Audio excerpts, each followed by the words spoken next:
प्रिय प्रशिक्षणार्थियों, BSc, BA, BEd, third year integrated course Nirmal TT college की ऑनलाइन क्लासेज हिंडौन सिटी में मैं केपी शर्मा आप सभी प्रशिक्षणार्थियों का हार्दिक अभिनंदन करता हूं, स्वागत करता हूं। प्रश्न पत्र मेरा विषय है विद्यालय में निर्देशन एवं परामर्श।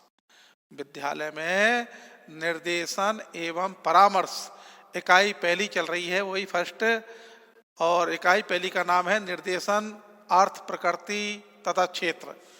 तो यहाँ मेरा जो प्रकरण है वो मनोवैज्ञानिक दृष्टिकोण से निर्देशन की आवश्यकता। देखिए, मनोवैज्ञानिक दृष्टिकोण से निर्देशन की आवश्यकता, ये मेरा जो टॉपिक है वो इस प्रकार है। तीसरा, पहला शैक्षिक बताया था, दूसरा मैंने आपको पहला शैक्षिक बताया था, और जो मनोवैज्ञानिक दृष्टिकोण से अब तीसरा है। उससे पहले मैंने सामाजिक दृष्टिकोण, शैक्षिक दृष्टिकोण, ये दोनों बता दिए थे। सबसे पहले शैक्षिक बताया था, फिर सामाजिक, और अब आता है मनोवैज्ञानिक दृष्टिकोण से निर्देशन की आवश्यकता। तो देखिए, इसमें भी मैंने कई भाग किए हैं। ये पहला भाग समझो इसको, आवश्यकता, और ये इसका फर्स्ट भाग है। फर्स्ट, इसके दो भाग किए हैं। मनोवैज्ञानिक दृष्टिकोण से निर्देशन की आवश्यकता। तो इसमें देखो निर्देशन की क्या आवश्यकता होती है। प्रश्न पत्र विषय और प्रकरण उपविषय, इनके दोनों नाम हैं ये।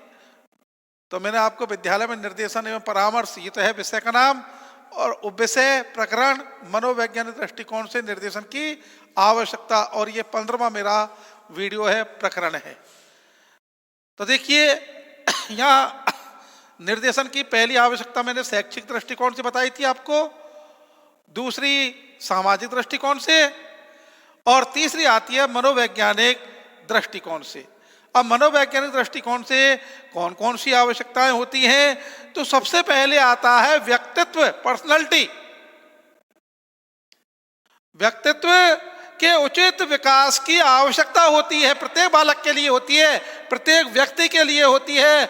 व्यक्तित्व की जो उसकी आवश्यकता है, व्यक्तित्व की विकास के लिए, उचित विकास के लिए, विकास तो एक सामान्य है लेकिन उचित, व्यक्तित्व के उचित विकास के लिए किसकी आवश्यकता होती है साहब? निर्देशन की आवश्यकता होती है। कैसे होती है? तो व्यक्तित्व की परिभाषा बड़ी व्यापक है, छोटी नहीं है। व्यक्तित्व किसे कहते हैं? तो व्यक्तित्व की जो परिभाषाएं हैं वो बहुत ही गंभीर और बहुत बड़ी हैं। फिर भी इसके अंतर्गत मनोवैज्ञानिक दृष्टिकोण से, साइकोलॉजिकल मेथड से विशेषता एवं जो अर्जित गुण हैं, देखो मनोवैज्ञानिक दृष्टिकोण से विशेषताओं एवं अर्जित गुण, इकट्ठे किए हुए गुण, सीखे हुए गुण, ये सभी आते हैं। देखिए, मनोवैज्ञानिक दृष्टिकोण से जो भी मनोशारीरिक विशेषताएं हैं मस्तिष्क में, और अर्जित किए हुए जो गुण हैं, अर्जित किए हुए क्या गुण आदि सभी सम्मिलित किए जाते हैं। ये सभी सम्मिलित किए जाते हैं क्या? मनोशारीरिक विशेषता एवं अर्जित गुण। यहां लिख दो, मनोशारीरिक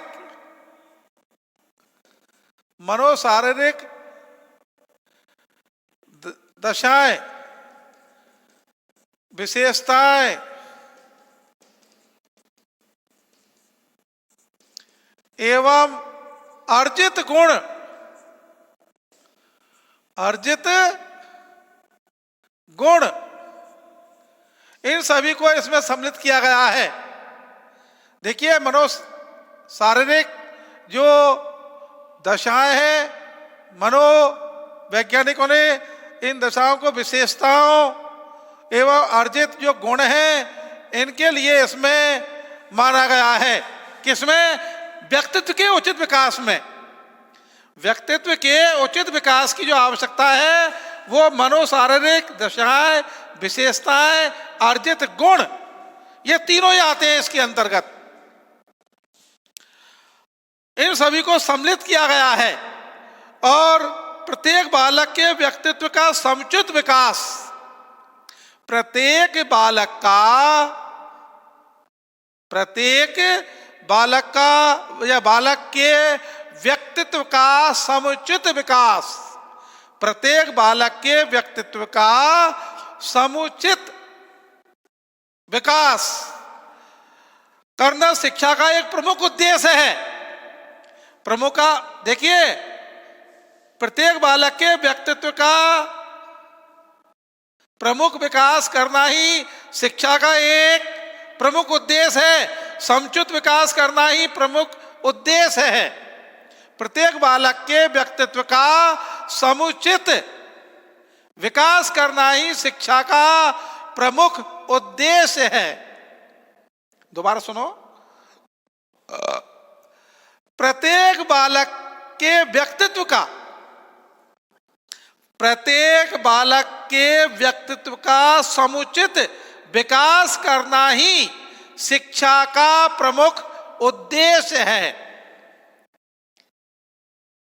दोबारा रिपीट कर रहा हूं, देखिए पुनः, देखिए बालक के लिख लो, बालक के व्यक्तित्व का समुचित विकास करना ही शिक्षा का प्रमुख उद्देश्य है। पुनः देखिए, बालक के व्यक्तित्व का समुचित विकास करना ही शिक्षा का प्रमुख उद्देश्य है। मैं आगे बढ़ूंगा और एक बार और बोल देता हूं। Thank you. देखिए, बालक के व्यक्तित्व का समुचित विकास करना ही शिक्षा का प्रमुख उद्देश्य है। अंडरस्टैंडिंग? Thank you. देखिए, बड़ा आनंद आ रहा है। तो सबसे पहले जो नंबर 1 मैंने बताया है, लिखा है कि व्यक्तित्व का उचित विकास करना की आवश्यकता शैक्षिक मनोवैज्ञानिक दृष्टिकोण है, उससे मनोवैज्ञानिक दृष्टिकोण से निर्देशन की आवश्यकता। तो ये व्यक्तित्व के उचित विकास की आवश्यकता है। मनोशारीरिक दिशाएं, विशेषताएं और अर्जित गुण, इन सभी को इसमें सम्मिलित किया जाता है। इन सभी को ही क्या किया जाता है? सम्मिलित किया जाता है। किसको? शारीरिक दिशाएं, समझ लो, विशेषताएं, अर्जित गुण जो बालक के होते हैं, इन सभी को सम्मिलित किया जाता है। अब आगे बढ़ते थोड़ा। तो देखिए, जैसा कि स्किनर का एक कहना है, एक विद्वान हुए स्किनर, उन्होंने तो ये कहा है कि उत्तम समायोजन के लिए, इसलिए प्रत्येक बालक का जो व्यक्तित्व का जो विकास होगा, उसके लिए शिक्षा का प्रमुख उद्देश्य बताया है और इस उद्देश्य की प्राप्ति के लिए निर्देशन सेवा सहायक होती है।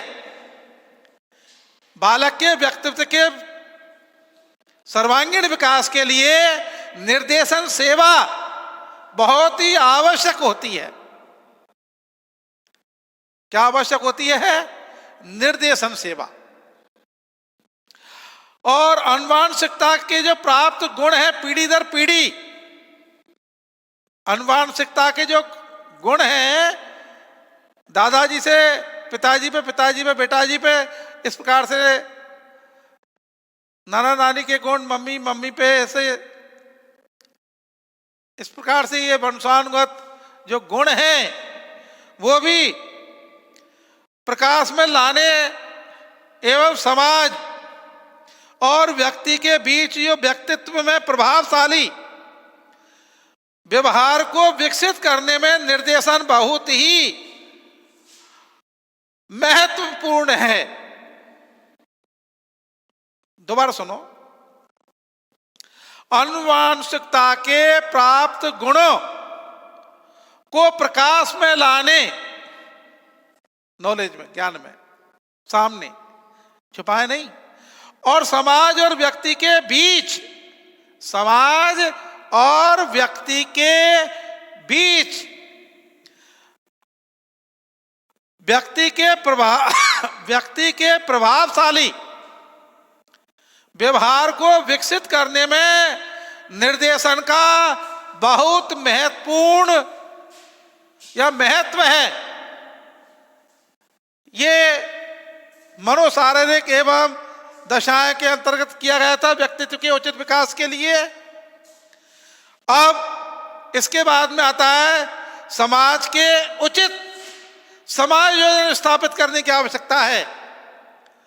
समाज में उचित समायोजन करने की आवश्यकता है। इसके बारे में सुनिए।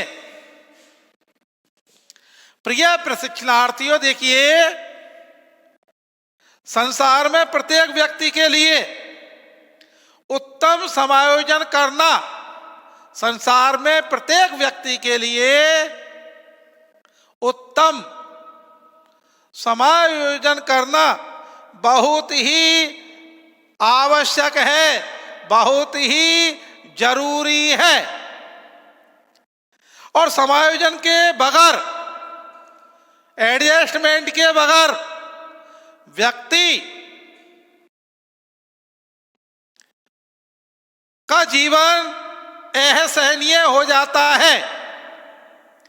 बगैर एडजस्टमेंट के, बगैर समायोजन के जो व्यक्ति का जीवन है वो बहुत ही असहनीय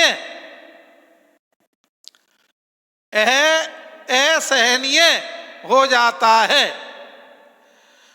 और जैसा कि स्किनर एक विद्वान है, मैंने अभी बीच में ही बोला था लेकिन उसको रोककर अब बता रहा हूं कि स्किनर एक विद्वान है, उन्होंने तो ये कहा है कि उत्तम समायोजन के बिना, उत्तम समायोजन के बिना, उत्तम समायोजन के बिना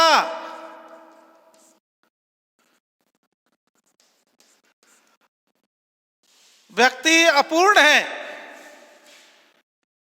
के बिना व्यक्ति असुरक्षा या अपूर्ण, बिना व्यक्ति असुरक्षा, मतलब कोई सुरक्षा नहीं है,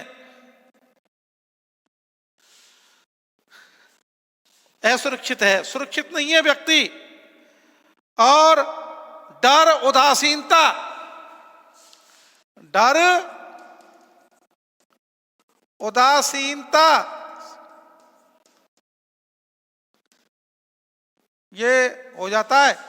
असुरक्षा है, डर है, उदासीनता है से ग्रस्त हो जाता है। उदासीनता आदि लिख लो, आदि से ग्रस्त हो जाता है। ये स्किनर ने कहा है, स्किनर के शब्द हैं ये इतने साफ।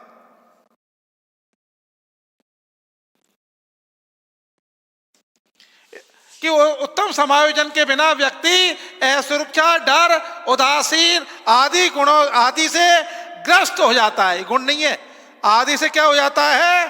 ग्रस्त हो जाता है। और समायोजन व्यक्ति के सुख दुख के जीवन का वास्तविक रूप में, समायोजन व्यक्ति के सुख दुख वास्तविक रूप में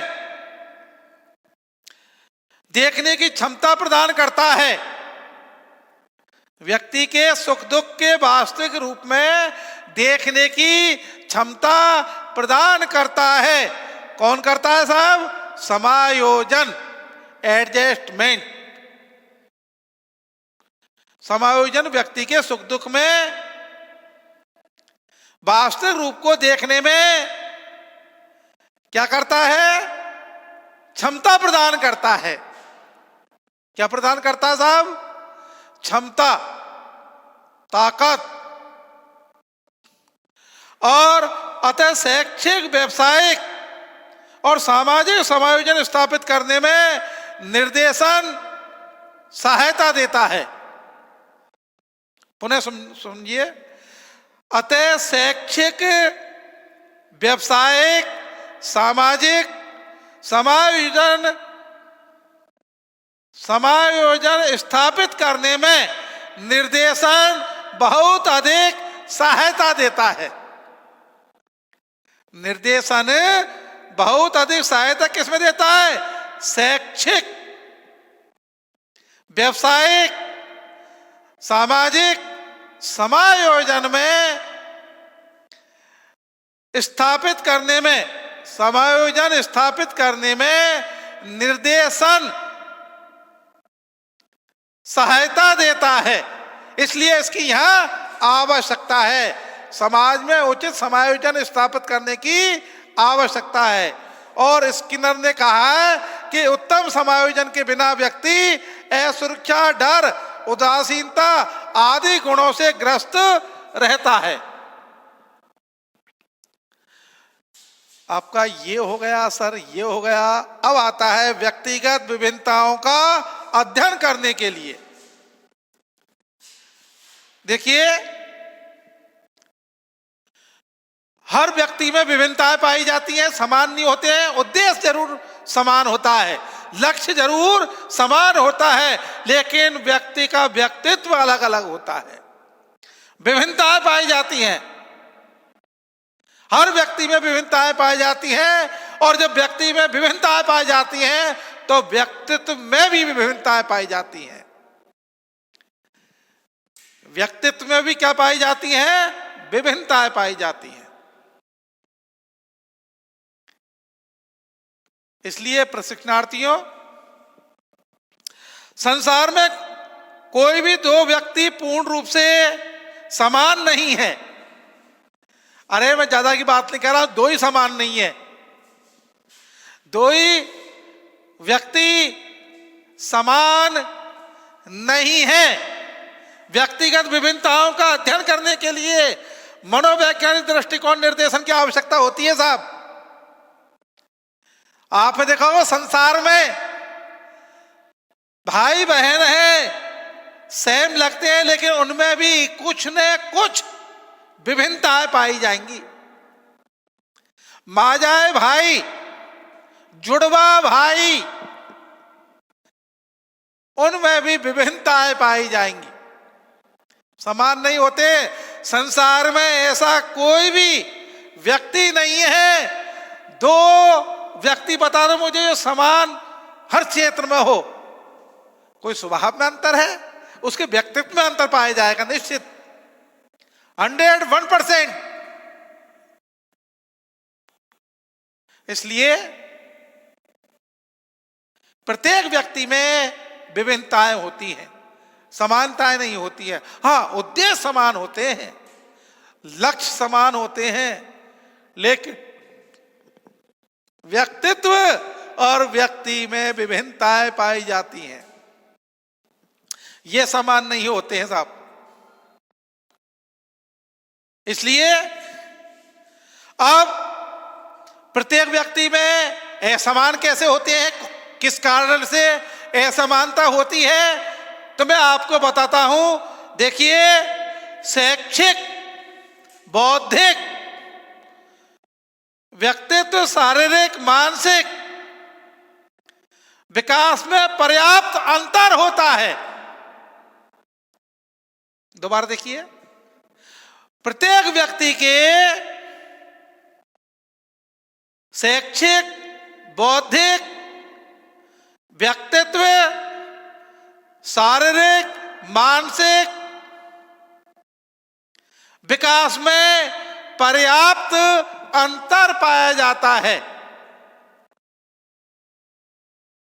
इन सभी से शैक्षिक दृष्टिकोण से, बौद्धिक दृष्टिकोण से, व्यक्तित्व की दृष्टि से, शारीरिक और मानसिक, इन सभी जो विकास में पर्याप्त अंतर होता है। शिक्षा की सार्वजनिक व्यवस्था के फलस्वरूप शिक्षा प्राप्त करने वाले जो बालक हैं, शिक्षा प्राप्त करने के फलस्वरूप जो शिक्षा प्राप्त करने वाले जो बालक हैं, उन बालकों की रुचियां, हॉबी, लक्ष्य, एम्स, योग्यताओं, क्वालिफिकेशंस एवं अयोग्यताओं, रुझानों और अभिरुचियों और विभिन्नताओं के आधार पर इन सीमा में अत्यधिक विस्तार हो गया है। अब वर्तमान में देखिए, शिक्षा की जो सार्वजनिक व्यवस्था फलस्वरूप शिक्षा प्राप्त करने वाले जो बालक हैं वर्तमान में, उनकी रुचियों, लक्ष्यों, योग्यताओं, अयोग्यताओं, रुझानों और अभिरुचियों की विभिन्नताओं की सीमा में अत्यधिक विस्तार हो गया है। इस कारण ऐसे बालकों के लिए समुचित निर्देशन की आवश्यकता होती है। ऐसे बालकों के लिए समुचित निर्देशन की आवश्यकता होती है साहब। ऐसे बालकों के लिए समुचित निर्देशन की आवश्यकता होती है। इनमें किसी भी प्रकार का कोई भी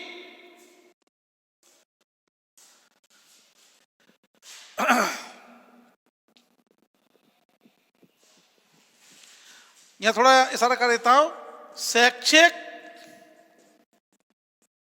बौद्धिक,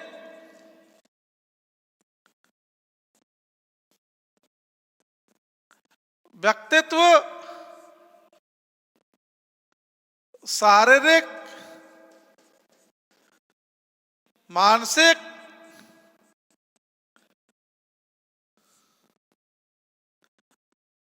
सामाजिक,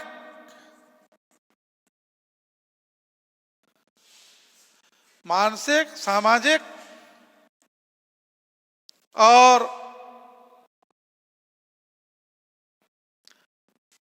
आदि में, हाँ, मानसिक, सामाजिक आदि के विकास में काफी अंतर, बहुत अंतर पाया जाता है। बहुत अंतर पाया जाता है। पाया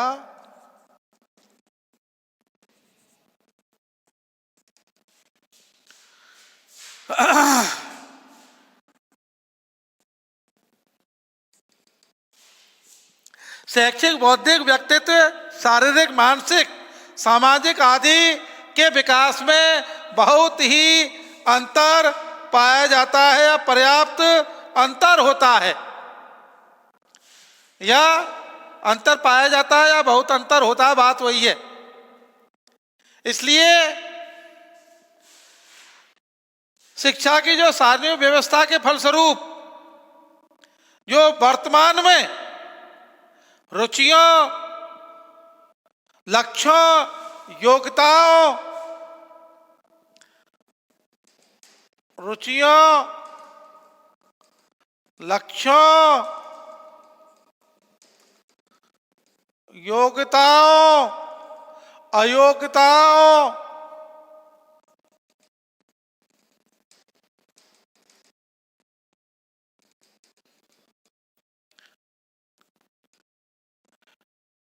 आदि में काफी अंतर पाया जाता है। इनमें भी इनमें भी बहुत अंतर पाया जाता है साहब।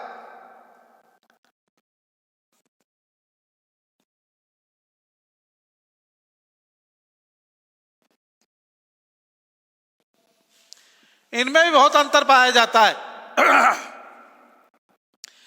इसलिए विभिन्नताओं की जो सीमा है, ये विभिन्नताएं इसलिए है, इनके कारण ये क्या है, विभिन्नताएं हैं। इन विभिन्नताओं के कारण ही ये अध्ययन करने के लिए व्यक्तित्व बहुत आवश्यक है। किसकी? निर्देशन की। ये निर्देशन इसमें बहुत ही सहायक है। ये निर्देशन इसमें बहुत ही क्या है, सहायक है, बहुत ही आवश्यकता है।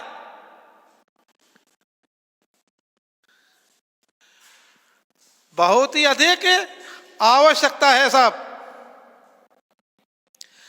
तो सबसे पहले मैंने आपको बताया व्यक्ति के उचित विकास की आवश्यकता, नंबर 1। नंबर 2 बताया समाज में उचित समायोजन स्थापित करने की आवश्यकता।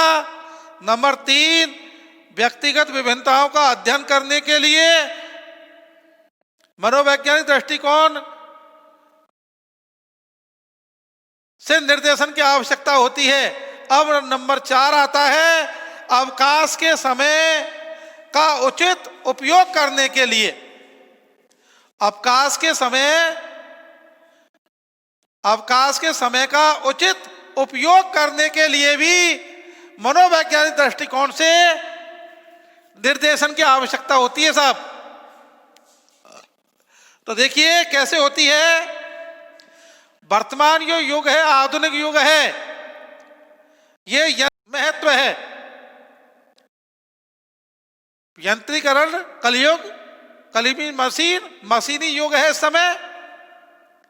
कली मीन्स मशीन, मशीन का युग, कलयुग। तो आधुनिक युग में यंत्रीकरण का महत्व बढ़ जाने से प्रत्येक व्यक्ति पहले की अपेक्षा अधिक व्यस्त हो गया है।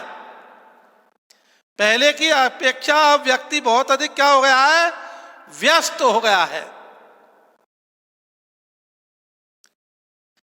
यंत्रीकरण के युग में, मशीनी युग में, कलयुग में अब देखिए यंत्र काम कर रहे हैं वर्तमान युग में, कलयुग में। और प्राचीन समय में मंत्र काम करते थे और अब यंत्र काम कर रहे हैं।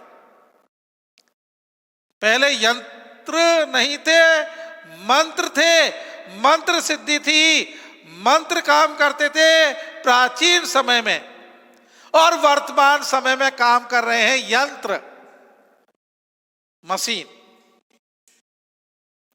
प्राचीन समय में मंत्र काम करते थे, अब वर्तमान समय में यंत्र काम कर रहे हैं। इसलिए यंत्रीकरण में, मंत्रीकरण में तो क्या था, मंत्रों के द्वारा तो बहुत सुखी था। लेकिन वर्तमान यंत्रीकरण में, कलयुग में मानव बहुत दुखी है। फाए फाए इतना व्यस्त हो गया है, पूछो मत। समय पर अपनी कोई क्रियाएं नहीं कर पाता है। हाय फाय, हाय फाय, हाय फाय।